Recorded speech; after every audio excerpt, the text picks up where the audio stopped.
जिलाधिकारी महाराजगंज ने प्रेस वार्ता कर चुनाव आचार संहिता की दी विस्तृत जानकारी। यूपी के जनपद महाराजगंज में आज जिलाधिकारी महाराजगंज ने पत्रकारों संग बैठक किया और आदर्श चुनाव आचार संहिता के संदर्भ में विस्तृत जानकारी दिया। जनपद के चप्पे चप्पे की बात बताई और बॉर्डर से लेकर जिला मुख्यालय तक नेताओं और भ्रामकता फैलाने वालों के विरुद्ध जिला प्रशासन के सतर्क करने और कैमरे आज के सभी से नजर रखने की बात कही। इतना ही नहीं, कोविड को लेकर जिलाधिकारी ने कहा कि कोविड के साथ चुनाव पहली बार यूपी में कराया जा रहा है, इसलिए ऊपर से आदेश है कि 15 जनवरी तक सिर्फ वर्चुअल रैली ही होगी, फिजिकल रैली नहीं होगा। इतना ही नहीं, उन्होंने कहा कि उसके बाद जो भी दिशा निर्देश मिलेंगे वह भी सबको बता दिया जाएगा।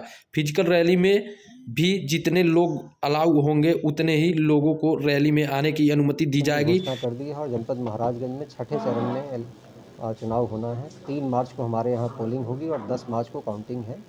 4 फरवरी से हमारे यहाँ नॉमिनेशन का कार्य प्रारंभ हो रहा है। आज जनपद में जितने भी हमारे पॉलिटिकल पार्टीज़ हैं, रिकॉग्नाइज्ड पॉलिटिकल पार्टीज़ हैं, उनके साथ में मीटिंग करके जो आदर्श आचार संहिता है उसके संबंध में सभी सूचनाएं उनको बता दी गई हैं। जो कोविड के संबंध में हम लोगों को अलग से प्रिकॉशंस लेने हैं, जिसके संबंध में इलेक्शन कमीशन द्वारा कहा गया है, उसके बारे में भी सब लोगों को अवगत करा दिया गया है।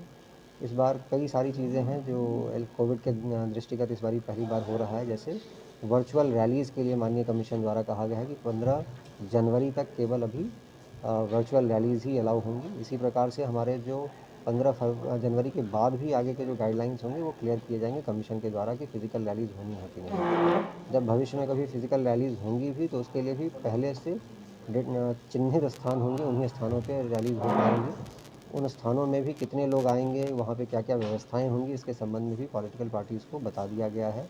आने वाले सभी लोगों को मास्क का वितरण मैंडेटरी रहेगा, सैनिटाइज़र की व्यवस्था रहेगी।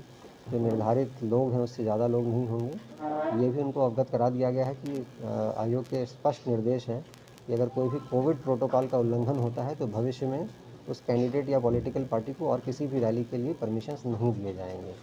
तो इन सब नेपाल बॉर्डर पे प्रशासन किस तरह की तैयारी की है वहाँ पर देखते हुए? देखिए, नेपाल बॉर्डर और जितने भी हमारे मुख्य मार्ग हैं सभी जगहों पे कल शाम से ही हमारे स्टैटिक जो सर्विलांस की टीम होती है वो और फ्लाइंग स्क्वाड, इन दोनों को एक्टिवेट करा दिया गया है। जनपद में कुल 18 जगहों पे मुख्य हाईवेज़ पे हम लोग की स्टैटिक टीमें कल से एक्टिवेट हो गई हैं।